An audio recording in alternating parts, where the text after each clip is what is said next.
everybody, it's Brandon, the Weekend Cruiser, here to talk about the weekend cruise post-COVID. So as many of you know, I went on a lot of weekend cruises before the pandemic, and guess what? I am back going on them once again and wanted to talk through the 5 differences that I've noticed coming to the ship, things that you need to be aware of if you're getting ready to come on a weekend cruise as well.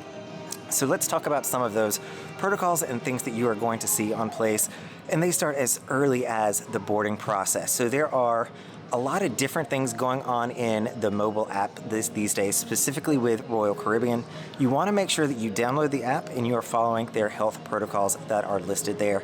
This is going to be the place for the most up-to-date information, where you're filling out vaccine status, where you're letting them know what time you're going to arrive at the port, and filling out the day of health screening to let them know that you are healthy and able to board. So one thing I will call out is do show up at the time that you sign up for to come in. They are staying very, very close to that time. People on the weekend cruises traditionally want to get here as early as possible. Before COVID, we could show up at 10:30, and there might be a chance we could get on that early. These days, you will not board before 1 p.m. in the afternoon. They're going to section that out, and know that there's going to be a lot of people here with you at 1:30, and 2 o'clock trying to board. If you don't want a line, always wait until later in the afternoon. That is a surefire way to guarantee that you are not in the hustle and bustle. The ships are also doing a great job on capacity limitations, really limiting how people are gathering in different groups.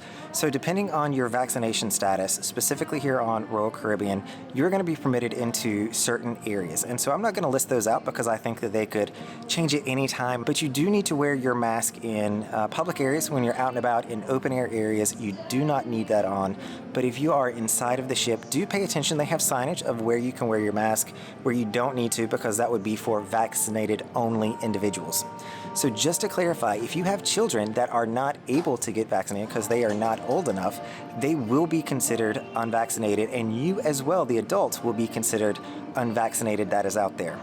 Currently, the ship is running at about 25% capacity, so there's not many people here to gather or cluster in groups. So that certainly is not an issue. You can see behind me, this is midday at Coco Cay, and there is not that many people in the lounge at all at this current time. Going into August, it is my understanding this ship is going to go up to about 60% capacity, so it's going to start to feel a little bit more tight. I think there's still space available, so I don't anticipate it to be actually sailing at 60%, but it has the freedom and flexibility to go up to the 60% threshold. So let's talk about some of the ports that we go to when we're on a weekend cruise. If you're on a weekend cruise with Royal Caribbean, you're going to Coco Cay in the Bahamas, Royal Caribbean's private island, and you're also going to be going over to Nassau, Bahamas. Coco Cay at this point, with the 25% reduction in capacity, feels like it is your own private island. It is a fantastic experience. I am not one who personally likes all the hustle and bustle sometimes. I like to get away. You don't have to worry about getting your seats. Pre-COVID, if you wanted to go to the Oasis Lagoon, I would say you had to get out there by 10:30 if there was another ship in port with you. These days, there are plenty of ships, and you can have your pick of the litter that is out there. Anything you want to do, there is no wait. There is nothing to get in your way or stop you from doing that. So it is a great experience. It is a relaxing experience. It is not the party crowd that you normally would get over at the Oasis Lagoon, especially after the 2 p.m., 3 p.m. kind of crowd that's over there. They still have a DJ, but it is a much more relaxing time. The water is calm. You can find a seat on the floating bar. Anything you want to do, you're going to be able to do that. The second port, Nassau, is a bit sad. I mean, there's no other way to say it. You get off and there is nobody there. A lot of people stay on the ship. You walk into the port and a lot of places are closed. Pirates Republic is open. Señor Frogs is closed. You've got to walk a little ways if you want to find things that are actually open that you can do. The beaches are still beautiful. If you want to quickly walk down to Junkanoo Beach, the resorts such as Atlantis, Baha Mar, those are still open as well. So there are things to do around there. There's the excursions that are operating through the ship. But if you want to get off and just walk around downtown Nassau where the ship lets off, even the straw market's closed. It is very sad. I mean, it was probably a tough sail to start with, getting off in Nassau. These days, you really need to do your research. Make sure where you're going is open and you have a plan of attack.